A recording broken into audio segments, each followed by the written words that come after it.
Bonjour à tous et bienvenue sur la chaîne de la ventilation, l'étanchéité à l'air et la qualité de l'air de votre logement. Aujourd'hui, nous allons parler de systèmes de chauffage et de ventilation. En effet, certains systèmes comme les poêles à peler, que j'ai derrière moi, les inserts ou les chauffages d'appoint au gaz et au fioul rentrent directement en conflit avec votre VMC, ce qui vous assurera un mauvais fonctionnement, un mauvais rendement et parfois un danger pour votre santé. Mais commençons par le poêle à peler, qui est un équipement très répandu en France avec une excellente réputation. Pour bien comprendre le problème, reprenons simplement son principe de fonctionnement. Le poêle à granulés ou poêle à peler brûle des pelets pour produire de la chaleur. Jusque-là, pas de problème. Mais cette combustion a également besoin d'oxygène et produit des fumées. Alors le problème des fumées est généralement bien traité et je n'ai jamais vu de problème là-dessus. Mais pour l'apport en oxygène, c'est autre chose, car très régulièrement, les professionnels n'installent pas de conduit pour l'arrivée de l'air. Le poêle, pour fonctionner, prendra donc l'air dans l'habitat. Bon alors, là il y a déjà un problème de performance, car concrètement, le poêle produit de la chaleur et réchauffe l'air, puis il absorbe cette même air, déjà chauffée, pour brûler et pour l'évacuer par les fumées. En gros, votre poêle sera plus performant si l'air qu'il absorbe vient directement de l'extérieur ou de votre garage par exemple. Mais l'autre point plus embêtant, c'est que si votre poêle prend l'air dans le logement, il va directement rentrer en conflit avec votre ventilation mécanique. Et oui, votre poêle aspire l'air pour brûler son pellet, mais votre VMC aspire également l'air. Du coup, le poêle n'arrivera pas à aspirer suffisamment d'air et il ne fonctionnera pas correctement. La combustion sera donc très mauvaise, il aura beaucoup de mal à s'allumer et les performances seront fortement dégradées. Enfin, ceci entraînera un encrassement plus important du conduit et de la chambre de combustion, ce qui diminuera encore ses performances. La solution que vous aurez pour au moins démarrer votre poêle sera d'ouvrir la fenêtre et en hiver, ce n'est quand même pas l'idéal. Certains professionnels vous proposeront une autre solution en perçant votre mur pour apporter plus d'air quand le poêle fonctionne. Mais bon, c'est assez moche de s'embêter à faire une isolation performante puis de réaliser un gros trou dedans. Surtout que cela va créer un fort courant d'air à cet endroit dès que le poêle s'allumera. Je vous recommande donc, dès que vous installez un poêle à peler, de prévoir une gaine d'arrivée d'air depuis l'extérieur. Et j'irai même plus loin en vous déconseillant d'installer un poêle si cette arrivée d'air n'est pas prévue en amont. Alors certes, dans les logements peu étanches, vous n'aurez probablement pas trop de problèmes, mais dans toutes les autres habitations plus récentes ou rénovées, il est important d'y faire attention et de bien prévoir l'emplacement du poêle.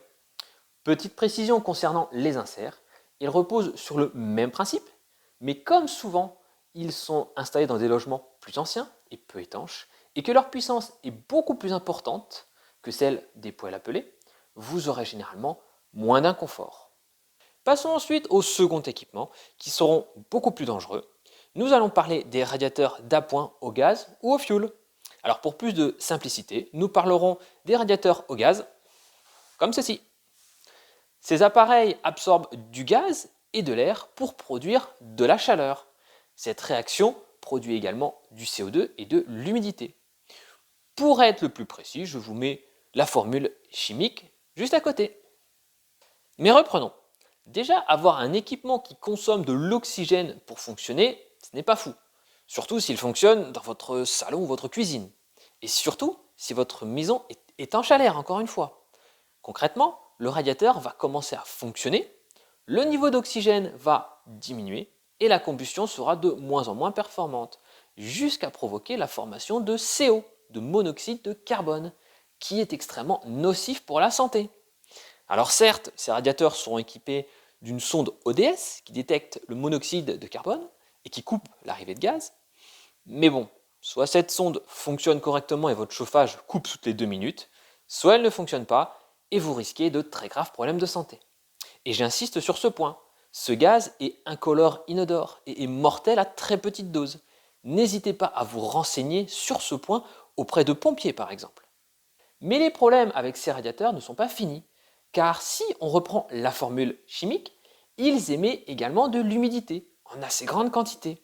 Alors au début, vous ne vous en apercevrez pas car l'air sera chaud et l'eau sera vaporisée, mais une fois que la température baissera, vous aurez énormément de condensation partout dans la pièce.